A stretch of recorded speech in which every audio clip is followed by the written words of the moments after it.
오늘 하박국서 2장 4절 뒷부분 믿음으로 의인은 믿음으로 말미암아 살리라. 이 말씀은 굉장히 중요한 말씀입니다. 구약에 있지만 요한복음 3장 16절과 더불어서 성경 전체를 통제하는 왕적인 통치권을 가진 말씀입니다. 율법을 제압하고 복음을 드러내는 말씀입니다. 이 말씀 반절을 설명한 것이 로마서이고 갈라디아서입니다. 로마서와 갈라디아서 전체를 요약하면 지금 하박국서 2장 4절 뒷부분이 되는 것입니다. 그만큼 이 말씀은 여러분들이 잘 알아야 되는 말씀이고, 그리고 종교개혁의 표지이기도 합니다. 이 말씀은 루터가 종교개혁할 때, 또는 깔뱅이 종교를 개혁할 때, 쭝글리나 또는 여러 종교개혁자들이 외칠 때는 항상 하박국서 2장 4절 하반절을 들이대는 겁니다. 이 말씀에 맞으면 기독교고, 이 말씀에 안 맞으면 성경을 아무리 유창하게 설교해도 기독교가 아닙니다.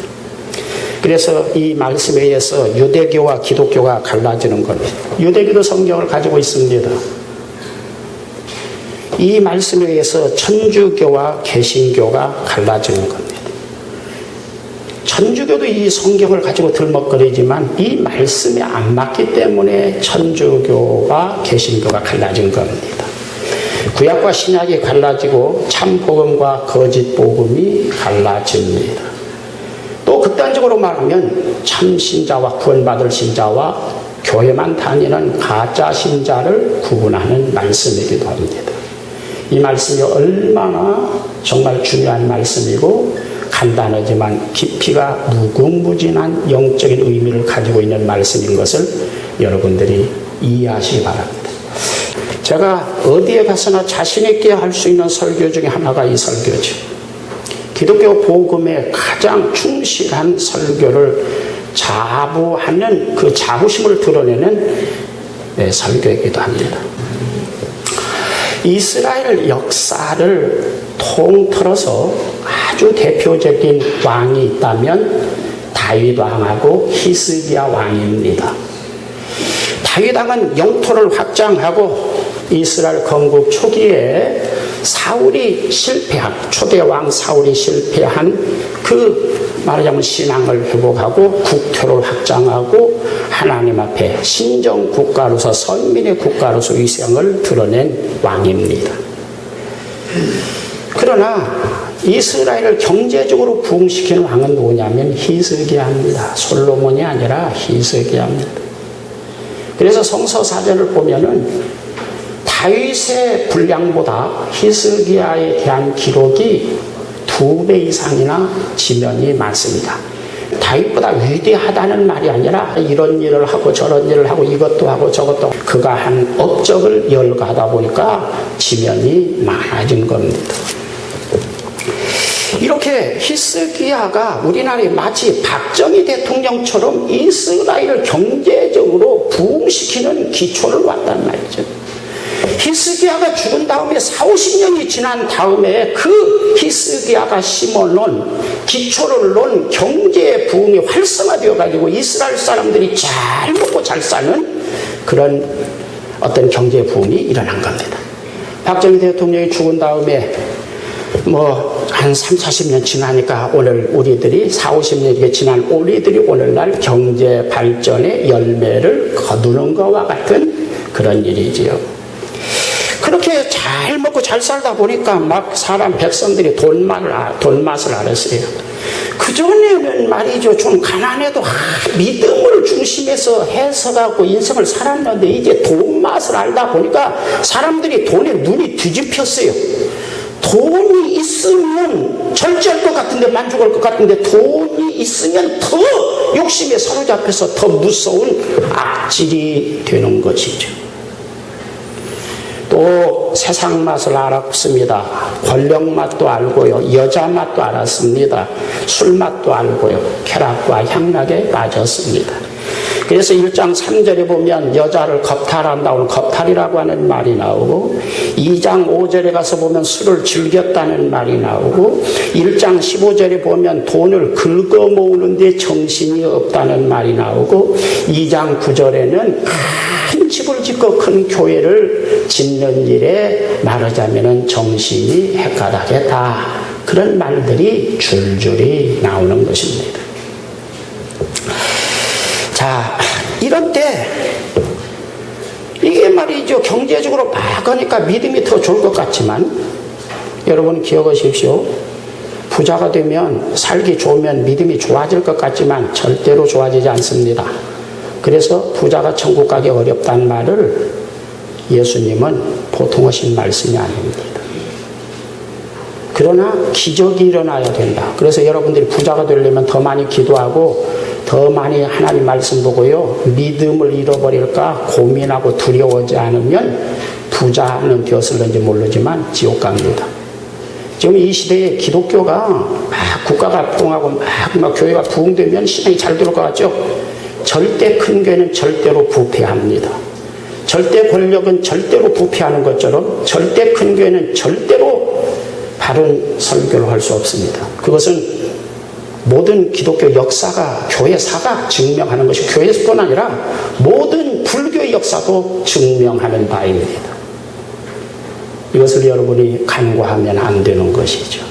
그래서 더 많이 정신을 바짝 차리고 정말 하나님의 은혜가 나를 지배해서 부자가 되면 천국 가기 어렵다. 그러나 하나님은 하실 수 있다. 기적이 어떤 영적인 기적이 일어나야 이게 된다는 것입니다.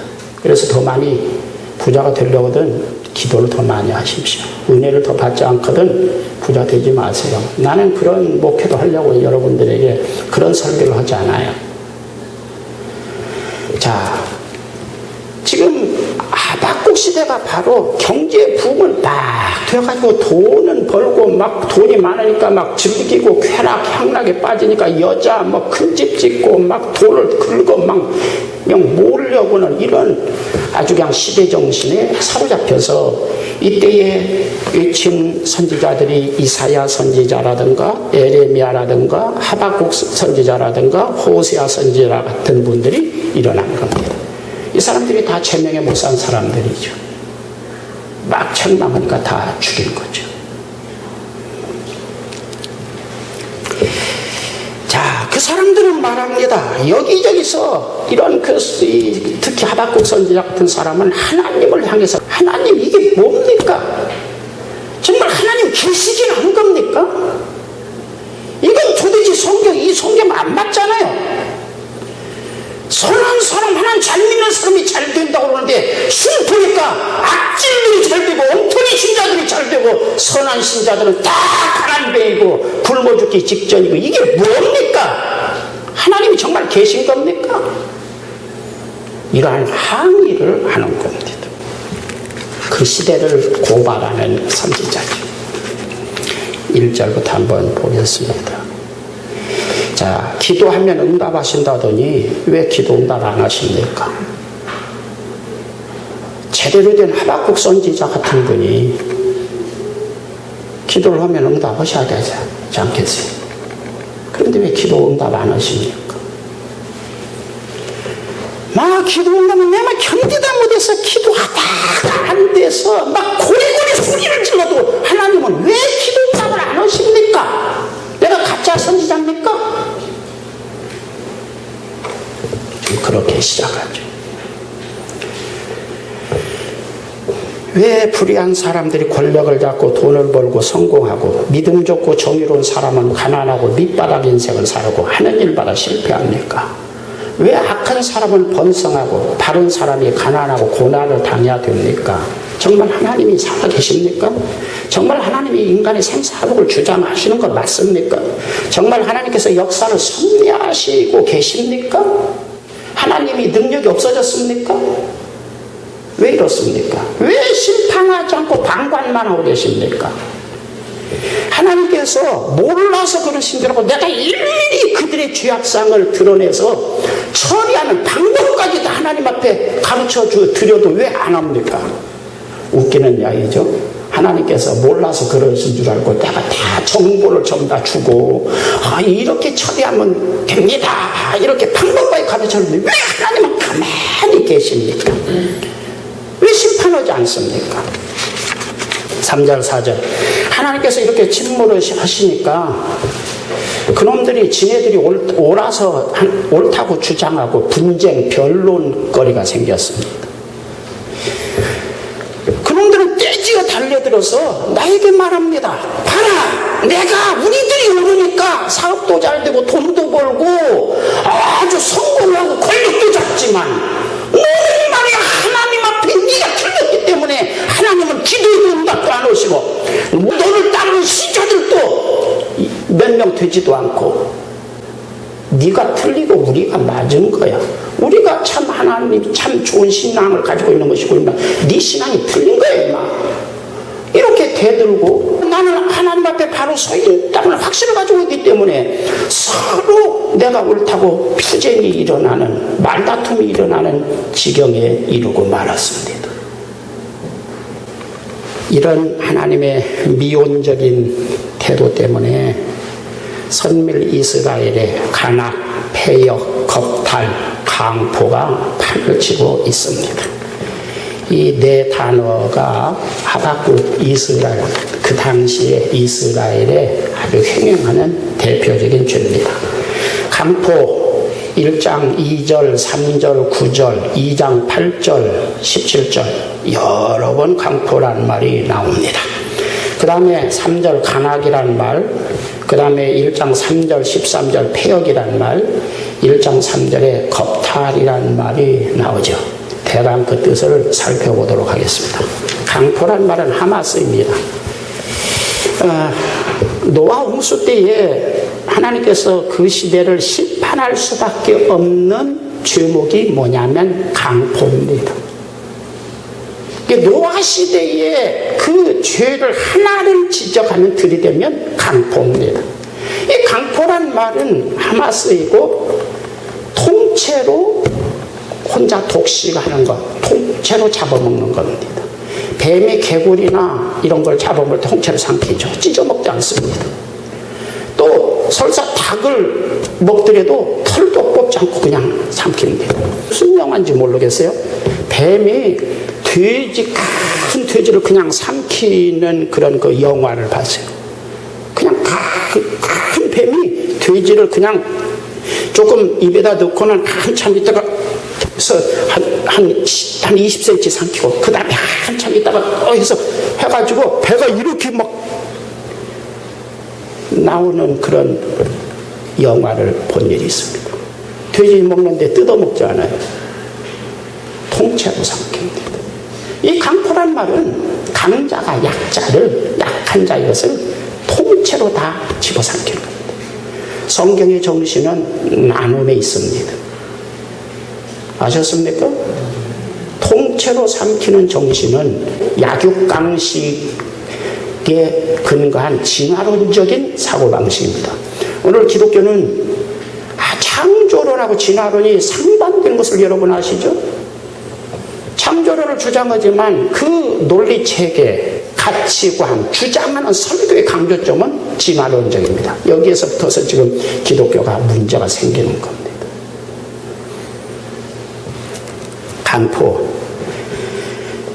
그래서 막 그 노아 시대의 대표적인 사람이 네피림이죠. 용사, 영웅이라는 말로 표현됩니다.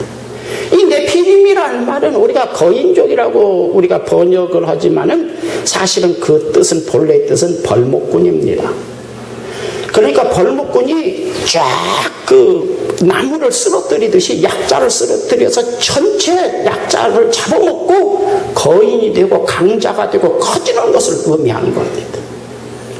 여러분 나는 다른 건 몰라요. 권력, 저 정치 이면사는 난 잘 모릅니다. 나는 목사이기 때문에 교회가 큰 교회가 커지는 과정을 여러분 주변에서 지켜봤죠? 다 주변에 조그마한 개척교회들 잡아먹고 다 큰 겁니다. 여러분 개척한 지 교회 세운 지 3, 4년 만에 5, 6년 만에 10,000명, 20,000명씩 모인다는 것이 이게 지금 전도가 된다는 것이 말이 되는 겁니까? 그런데 그걸 그것을 딱 당연한 것처럼 막 세미나하고 막 떠들고 다니까 모든 목사들이 거기 감염되고 그게 당연한 줄 알아요. 이건 말하자면 지금 하마스 현상입니다. 말세 현상입니다. 아주 흉악한 말세 현상입니다. 그래서 벌목군, 약자를 쓰러뜨리고 혼자 독점 독시 갖는 이 네피림, 벌목군, 하마스, 강포, 이것이 첫 번째 지금 제일 많이 강조되고 있는 것입니다. 그 다음에 두 번째는 간악입니다. 간악이라는 말, 우리 이번에는 죄악이라고 번역했어요. 그런데 그 전에 이 번역되기 그 전에 성경은 간악이라고 번역되어 있습니다. 뭐 간악으로 번역했든지 죄악으로 번역했든지 큰 틀에서는 같겠지만은 제가 이해할 때는 간악이라고 번역하는 것이 좋았을 뻔했다. 그냥 두는 것이 좋을 뻔했다. 그런 생각을 합니다. 왜 이걸 고쳤을까 생각할 때 시대정신의 의미일 겁니다. 자기들이 이 번역한 사람들이 직접적으로 이 성경에 저촉되기 때문에 그렇게 번역하는 것은 아닐까 그런 생각을 합니다. 이 간악이라고 하는 말은 히브리어에서 아벤입니다. 아는 아니다. 우리 영어로 낫이나 노입니다. 아니다. 부정하는 거예요. 너 아니야. 그거 아니야. 할 때 아입니다. 히브리어에서. 그 다음에 배는 아들입니다. 이 말은 너는 내 아들이 아니다. 그 말이거든요. 하나님께서 너는 내 아들 아니야. 이런 뜻입니다. 여러분, 교회들이 많은 사람들이 지금 앞에 지금 하박국서에 지금 하박국 선지자는 기도에도 응답도 안 하시고 하나님하고 계속해서 뭐가 갈등 관계 있고 뭐 그러고 신자들도 얼마 되지도 않은데 저기 있는 사람은 그냥 빡대지어서 사람들이 그냥 엄청나게 막 크게 건물을 짓고 막 그러면서 기도응답하기 때문에 내가 잘 된다. 사업 잘 되게 해달라고 했더니 사업이 잘 된다. 뭐 교회가 부흥되게 기도했더니 교회가 부흥된다. 내 기도는 하나님 다 들으시고 내가 출산 성공한 걸 보니까 내가 하나님의 친아들이 아니냐. 그런데 하나님은 너는 내 친아들 아니다. 오늘 우리들이 가끔가다 여기 함정에 빠지는 거죠. 엉터리 같은 신자들이 내가 축복받은 거 하나님이 함께하니까 축복받지. 이 논리를 들이대가지고 성경을 왜곡시키는 것이죠. 국어사전에서는 간악을 간사하고 악독함.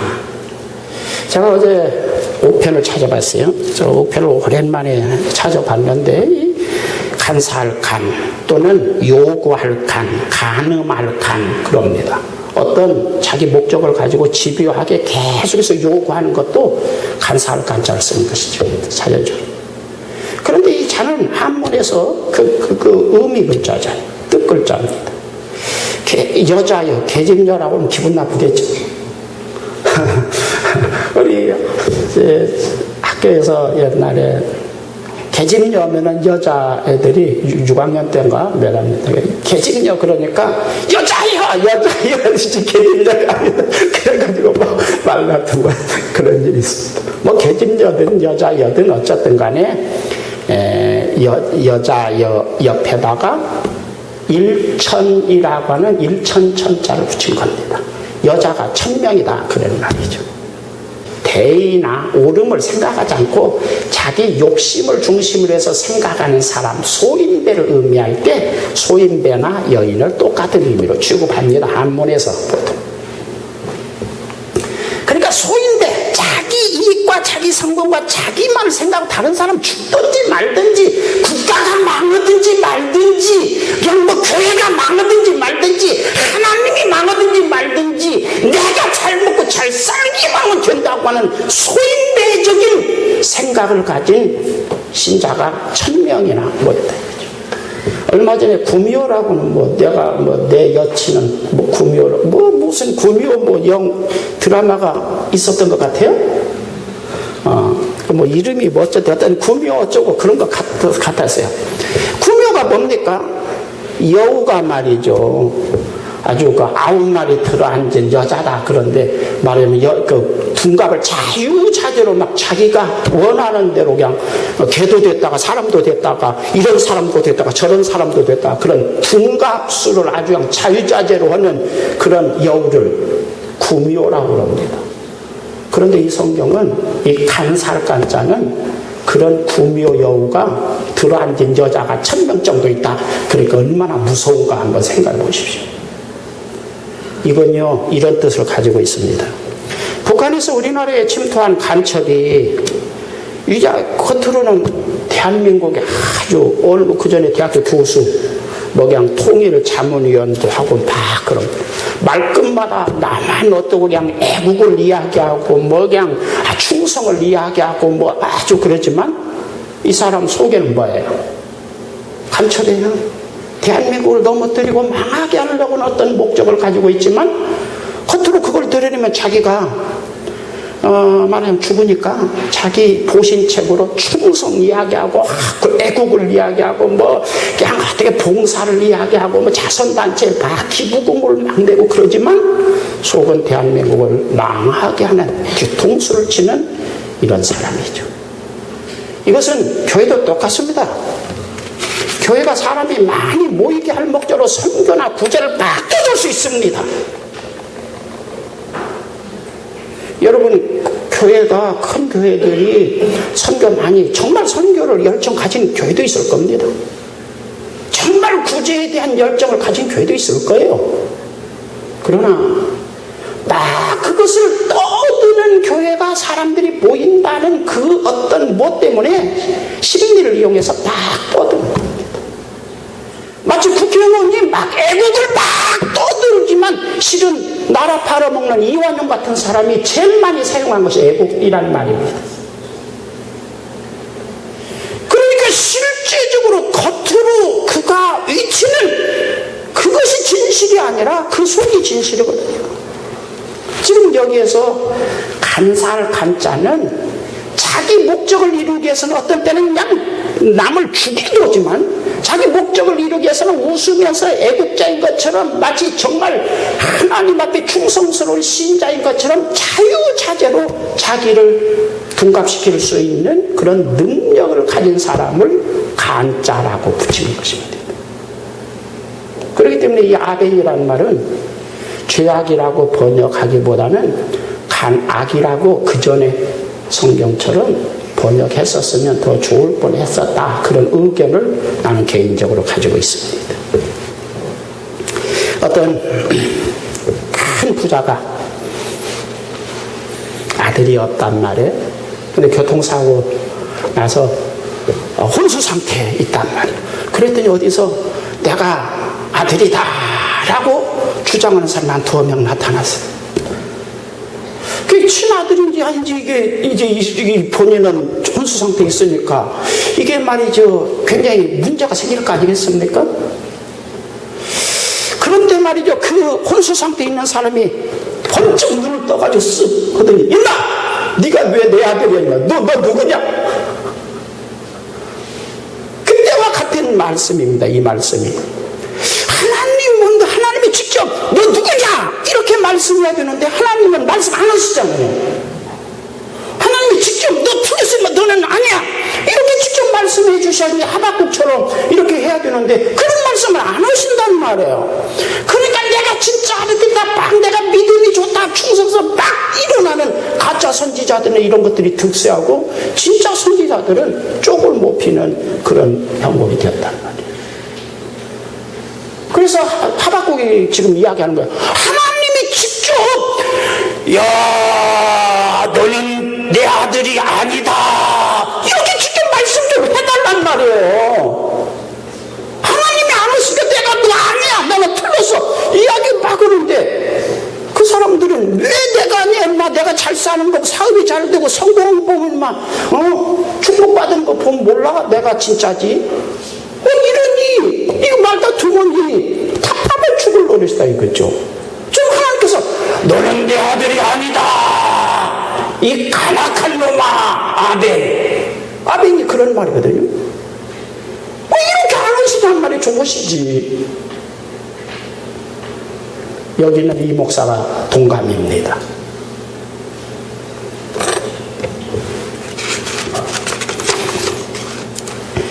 또 이 말은 베델에 대한 사전에 보니까 경멸적인 표현이라고 말했습니다. 아벤이라는 말은. 베델은 뭡니까? 벳은 집이고 엘은 하나님, 하나님의 집. 무엇을 상징합니까? 성전을 상징하죠. 그런데 이것은 하나님 집에 대한, 성전에 대한 경멸적인 표현이다. 이렇게 사전에 기록했더라고요. 마치 예수님께서 요한복음 8장 44절에 그 당시의 성전을 주름잡고 있는 대제사장이나 서기관이나 바리새인들을 향해서 너희들은, 너희 아버지는 마귀이고 살인한 자 마귀의 자식들이다 라고 말씀하신 것과 같은 지금 표현이 아벤입니다. 네 하나님의 집이라고 너희들 떠드는데 이것은 우상, 너희들은 하나님을 믿는 것이 아니라 돈을 믿는 것이고 나를 섬기는 것이 아니라 너 자신의 욕망을 섬기는 것이지. 나 믿는 거 아니야. 이건 하나님 집 아니야. 이건 성전 아니야. 장사꾼의 수굴이고 강도의 수굴이지. 이러한 경멸적인 표현이 아멘이라는 말로 표현되었다. 성서사전이나 유명한 주석은 그렇게 기록했습니다. 겁탈, 쇼드라는 말을 썼는데 이 말은 원래 폭력자, 탈취자, 뒤통수 치는 자라는 뜻을 가지고 있어요. 그러니까 다른 사람을 뒤에서 망하게 하고 다른 사람의 사업을 뒤에서 망하게 만들고 겉으로는 히 웃으면서 도와주는 척 그 회사를 그냥 꿀꺽 삼키는, 비용을 적게 들고 꿀꺽 삼키는 이러한 기업 사냥꾼과 같은 것을 표현할 때 쇼드라고 말합니다. 그런데 왜 여기에서 오늘 성경은 겁탈이라는 말로 번역됐느냐? 그럴 때 겁탈이라는 의미도 있습니다. 이 쇼드라는 말은 여자의 젖가슴 이런 뜻을 가지고 있는 말이에요. 그래서 여자의 젖가슴을 이렇게 유대 히브리 사람들은 여자의 젖가슴을 만지는 것도 겁탈이에요.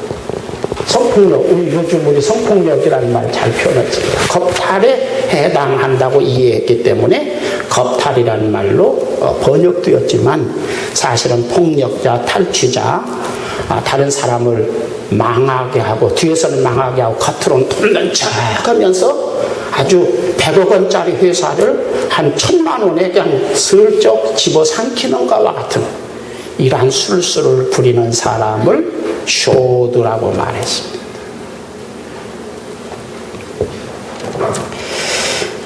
지금 여기서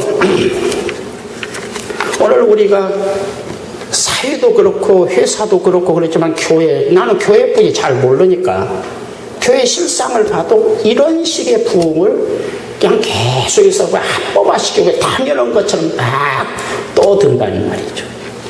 그 다음에 폐역이라는 말, 아말이죠. 이 폐역이라는 말은 이 성경에 보면 메리 또는 메슈바, 샤라 이런 여러 단어가 있는데 여기서는 아말이라는 말을 썼습니다. 이 아말이라는 말은 원래 폐역이라는 말 아니에요. 지나치게 노동한다 그런 뜻인데요. 지금 말하자면 요즘 말로 말하면 워커홀릭을 이야기하는 거죠. 아주 그냥 밤에 잠도 안 자고 어떻게 그냥 막 가정이든지 뭐든지 아무것도 돌보지 않고 막 그냥 일에만 정신 빠진 사람. 그런데 왜 여기서 폐역이라고 말했냐면 하나님 앞에 하나님의 신자, 지금 신자들을 이야기하잖아요. 하나님의 신자들이 안식일날 주일날 예배도 안 드리고 일만 다 하는 어떤 현상을 폐역이라고 번역하는 겁니다. 이건 폐역이 돼요. 그렇죠? 그러니까 무조건 그냥 막 열심히 그냥 일해. 성경은요, 기독교인들은 그렇지 않으라는 성실하게 노동하는 아주 그 노동 가치를 최고로 강조합니다. 그래서 기독교가 있는 곳에 우리는 하나님의 축복하심이라고 번역할 수도 있지만 기독교가 있는 곳에는 하나님의 지혜 주심과 그들의 열심과 성실한 근면 검소 이것에 의해서 자본이 축적되고 자본주의를 연 겁니다. 자본주의 시대에 자본을 축적해서 그게 말하자면 열심히 일하고 일을 열심히 하는 사람은 쓸 시간이 없어요. 고기 먹으러 다닐 시간도 없고 놀러 다닐 시간도 없습니다. 그러다 보니까 자본이 축적되지요.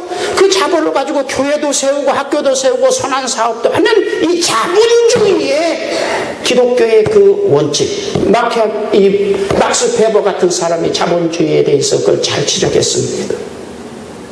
이게 자본주의입니다.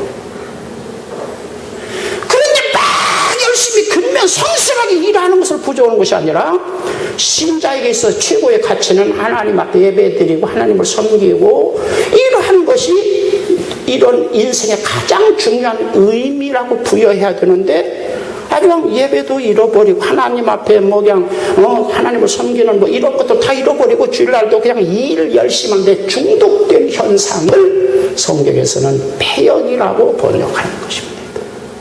그건 관용하죠. 평소에 그냥 있을 때 이 성경, 이 단어가 아말이 혼자 있을 때는 지나치게 노동한다.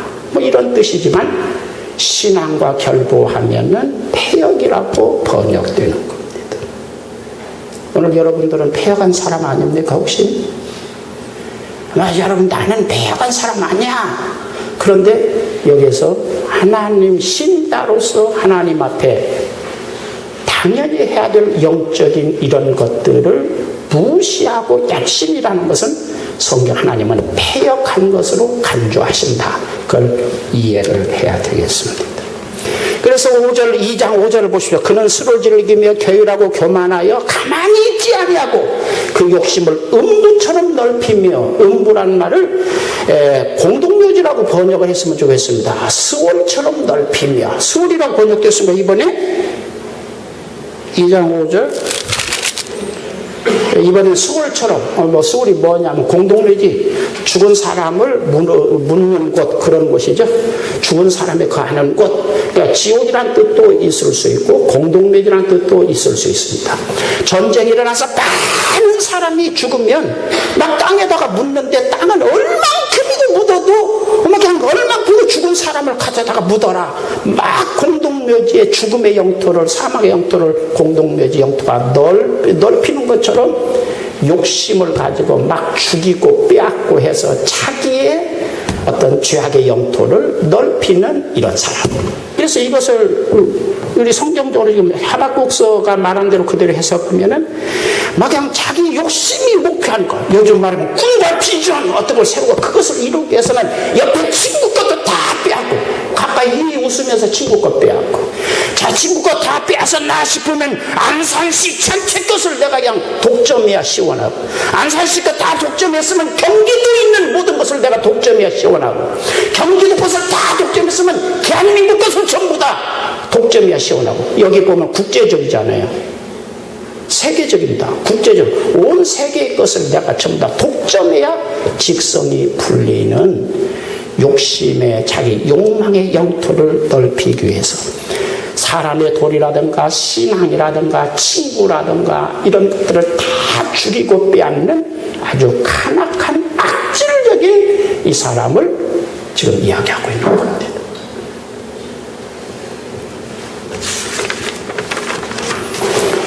6절 봅니다. 2장 6절. 남의 것을 이러한 간악한 술수로 빼앗아서 소유하고도 당연한 것처럼 간교한 이론과 명분을 만들어서 자기를 합리화시키는 겁니다. 여러분, 제가 시대정신이라는 말 요즘 자주 쓰는데요. 이 시대정신에 의해서 성경을 해석하면 뭐가 되냐면, 이러한 말하자면 자기 막 이렇게 지금 오늘 성경처럼 이렇게 막 이웃 친구의 것을 뺏고 막 그냥 모든 사람의 것을 독점해서 옆에 있는 사람이 죽거나 말거나 막 그냥 살려가고 피를 흘리고 뺏고도 하나님이 나에게 붙여주셨다, 하나님이 축복하셔서 어쩌고 어떤 성경적인 이론을 막 만들어내고 합리화를 시키는 어떤 성경 해석을 하는 것이 지금 큰 문제. 그럼 평신도들은 그게 당연한 것처럼 거기에 중독되는 것이죠. 지금 하박국 시대가 지금 그런 시대를 지금 살고 있는 것입니다. 2장 9절로 10절, 12절까지 봅니다. 이것은 마치 자기 위대함을 자랑하기 위해서 바벨탑을 쌓던 노아 시대의 영웅처럼 엄청나게 큰 집을 짓고 구조물을 만들어서 자기 업적을 과시하는 것입니다. 이런 것들은 무엇과 같으냐? 교회가 크게 건축하는 것도 천주교에서 지금 숙제권 파는 것도 교회의 교황권을 과시하기 위해서였던 것이죠. 오늘날 교회가 어떤 면에서는 지나치게 한 우리나라에서 한 2천억 들여서 요즘 교회 짓는 교회가 있습니다. 어때 2천억 어떻습니까? 악소리도 안 납니까? 보통이라고 생각하죠. 아마 우리 동산교회도 한 1,000억 정도 가까이 들었다는 말을 들은 것 같은데요. 어떻습니까? 대단히 위대하게 보입니까? 그렇게 해서 자기 과시, 자기 업적 이런 것들을 드러내려고 하면 어떤 그 욕망의 표현으로 막 이런 것을 하고 막 그것이 성공인 것처럼 주변 사람들이 다 막 선전해서 너나 없이 이런 것을 본받으려고 하다 보니까 시대가 악한 시대가 되고 말이에요. 너나 없이 경쟁적으로 그냥 막 그것이 뭐 하나님의 이름으로 신앙의 이름으로 경쟁적으로 하다 보니까 이 시대가 강포 잔인 악독한 시대가 되었다 이거죠. 저는 제 이번에 사위가 어디 교회 출신인지 여러분 잘 알죠? 우리나라에서 처음 불을 붙이는 것이 그분입니다. 그래서 저는 가끔가다 그런 이야기를 하죠. 그분이 지금 옳으냐 그러냐 그것은 간접적인 뭐 하나님께서 평가하시는 일이지만 어쨌든 간에 우리나라에서 최초로 목사들 사이에서 그것을 불을 붙인 사람이 그분인 것은 부정할 수 없어요. 그 문제에 대해서 하나님 앞에 글쎄 하나님이 뭐라고 하시려고 나는 생각합니다. 자, 그 성경은 지금 하박국 2장 9절 10절 12절의 그 끝부분을 보면 네가 성공한 것 같지만 네 가문 네 후손들이 말하자면 저주를 당하게 될 것이고 네 영혼은 지옥에 떨어지게 될 것이다. 그런 암시를 그 성경은 하고 있습니다. 13절 1장 13절로 다시 올라갑니다. 가나기라는 말이 뭐라고요? 아벤인데요. 히브리에서 아벤인데 뭐라고요? 아는 아니다. 부정하는 것이고요. 벤은 아들입니다. 너는 내 아들이 아니다. 네가 내 아들이라고 주장한다고 내 아들이 되는 거 아니야. 내가 인정해야 내 아들이지. 내 피가 네 속에 흘러야 내 생명이 너에게 흘러야 내 아들이지. 네가 내 아들이라고 주장한다고 아들이 되는 건 아니야. 그게 가나기라는 말입니다. 하박국 선지자는 이런 가짜 신자들에게 너희들은 하나님의 자녀가 아니다. 너희는 참 신자가 아니다. 너희는 가짜다. 이것을 계속해서 선언하고 있는 거죠.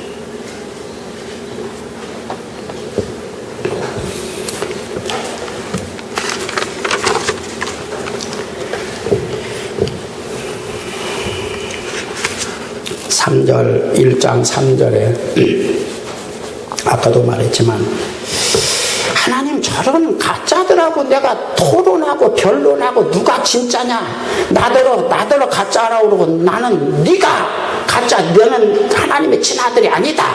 내가 그들을 향해서 가짜라고 그러고 서로 이렇게 막 우기면서 말다툼을 언제까지 해야 됩니까?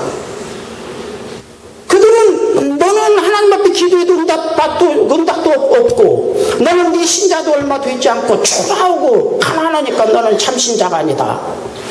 그들은 나는 그냥 내 사업이 잘 되고 성공한 거 봐라. 내가 기도한 대로 내가 다 응답받았다. 그러니까 내가 진짜 아들이다.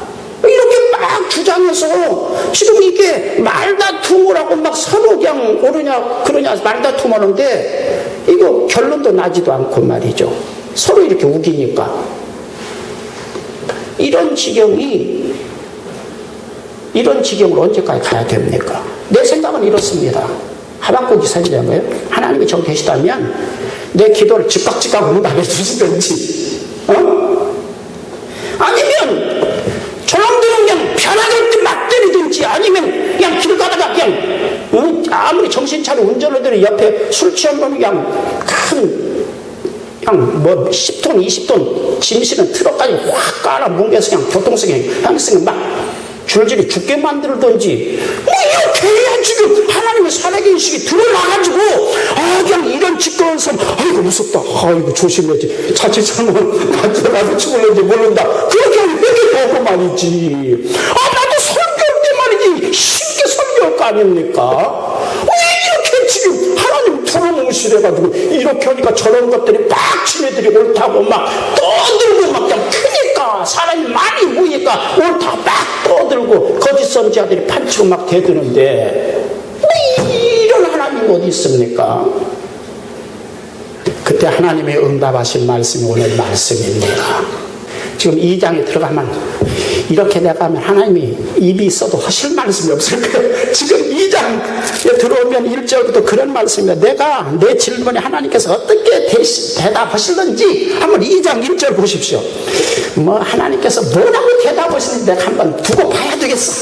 뭐라고 하실까? 할 말 없을 거야. 미안하다든가 내가 고쳐서 지금부터는 잘하겠다든가 뭐라고 말씀하시겠지. 그랬더니 하나님께서 뭐라고 하신지 압니까? 내가 2장 4절을 이렇게 내가 줄 거니까 나의 의인은 나의 믿음으로 살리라 이 말씀 줄 거니까 이 성경 구절을 크게 써가지고 요즘 말로 말하면 고속도로에서 100km, 150km로 막 고속으로 달려도 쓱 보면서 나의 의인은 나의 믿음을 살리라 그 말씀 하나님 내 말이 명확하게 보이던 건 크게 써서 비가 와도 눈이 와도 그 말씀이 지워지지 않도록 너는 이것을 제시하라 이 말씀이 보이도록 너는 써서 들고 다녀라 그 말씀을 하신 겁니다. 그런데 이 말씀이 무슨 말일까요? 자, 오직 내가 인정하는 내가 의롭다고 인정하는 믿음의 사람은 이런 세상을 본받지 않고 다른 사람이 성공하거나 말거나 돈을 벌거나 말거나 다른 사람이 뭐 권력을 잡거나 말거나 다른 사람이 크게 집을 짓거나 말거나 그런 데서 삶의 의미를 발견하고 거기에 인생의 행복이나 가치를 두는 것이 아니고 나를 믿고 하나님의 자녀가 되고 구원받았다는데 인생의 가치를 두고 의미를 두고 사는 사람이 내가 인정하는 의인이다. 무슨 말인지 너무 어렵습니까? 우리는 신앙생활을 어디다 하냐면 막 하나님 믿고 돈을 벌었다 성공했다는 의미를 부여하고 막 그러는데 내가 인정하는 구원받을 만한 믿음은 어떤 믿음이냐면 하나님을 믿었다는 그 사실 자체에다가 인생의 의미를 두고 가치를 두고 거기에서 행복을 느끼고 거기에서 기쁨을 느끼는 그런 믿음을 가진 사람이 내가 인정하는 믿음을 가진 사람이다. 그 사람을 나는 의롭다고 인정한다. 그런 사람을 나는 구원하게 한다. 영생을 얻게 한다. 그 이야기입니다.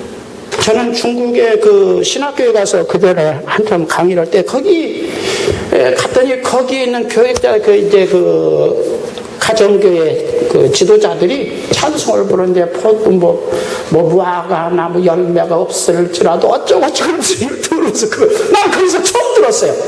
나중에 돌아와서 이제 복음성가 이렇게 검색해보니까 그런 복음성가가 막 나왔더라고 그때. 그게 어떤 구절입니까? 오늘 하박국서에 가서 보면 3장에 가서 보면 17절 18절에 다 같이 읽습니다. 17절 18절 다 같이 비록 무화과 나무가 무성치 못하며 포도나무에 열매가 없으며 감람나무에 소출이 없으며 밭에 식물이 없으며 우리의 양이 없으며 외양간에 소가 없을지라도 나는 여호와를 인하여 즐거워하며 나의 구원의 하나님을 인하여 기뻐하리로다. 할렐루야. 그게 신앙입니다. 그런 신앙을 가진 사람이 의인이고 이런 사람이 구원받을 만한 믿음을 가진 사람입니다. 그러니까 다른 사람은 기도해서 사업 잘 됐다 응답받았다 거기에 기쁨을 두고 의미를 부여하는데 물론 그것도 필요합니다. 예수님 믿고 축복 받으십시오. 예수님 믿고 기도응답 받고 기적도 체험하십시오. 그러나 신앙에 그것은 부수적인 것이고 원론적인 신앙은 거기 보니까 무화과 나무가 똑같이 심었는데 이웃집 안 믿는 엉터리 같은 신자집을 딱 무화과 나무가 자라는데 나 잘 믿는데 무화과 나무가 안 자라요. 그러면 성경 해석을 때 어때요? 저 엉터리로 믿는 사람 무화과 나무가 안 자라야 되고 잘 믿으면 내가 자라야 되는데 왜 저걸 자라고 내가 안 자라냔 말이에요. 또 보십시오. 포도나무 열매가 없으며 아니 옆집 엉터리로 믿는 놈은 그냥 망해. 포도나무가 열매도 하나도 없어요. 가속이 다 망해야 되는데 그 집은 잘 자라는데요. 성경 지금 막 내 것은 포도나무 열매가 하나도 안 열었어요. 난 분명히 잘 믿는데. 또 보십시오. 감람나무에 수출이 이건 아예 없어요. 아예. 이거 왜 이래요? 거기다가 뭡니까? 밭에 식물도 없어요. 그 다음에 또 뭐예요? 우리의 양이 있어야 되는데 양이 하나도 없대요. 그런데 기뻐하는 것은 하나님을 잘 내가 믿고 있다는데 행복을 느끼고 보람을 느끼고 의미를 부여하며 나는 산다. 이것이 내가 인정하는 내 기준에 맞춘 구원받을 만한 믿음을 가진 사람이다. 그렇게 말합니다. 그리고 이것이 종교개혁의 표지이고 신구약 성경을 전체적으로 지배하는 왕적인 통치권을 가진 성경 구절로 개신교에서 강조하는 성경 구절입니다. 오늘 종교개혁주의를 맞이해서 우리가 조금만 지나면 신앙이 막 뒤죽박죽이 되는데 신앙을 다잡고 바로 정립하는 것이 종교개혁주의의 중요한 일입니다. 오늘 말씀을 여러분들이 깊이 좀 생각해 보면서 나는 막 부자 못되고 성공 못해서도 내가 예수님 믿고 구원받고 하나님 아들 된 거 아들 딸 된 거 어디냐? 내가 횡재했다 대박 터진 거지. 이런데 의미를 부여하고 정말 행복을 느끼고 보람을 느끼고 의미를 느끼면서 거기에 더 나간다면 이 하나님의 사업에 내가 동참해서 무엇인가 작은 것이라도 했다는데 보람을 느끼며 살기를 주의 이름으로 축원합니다. 주의 은혜와 사랑을 감사합니다.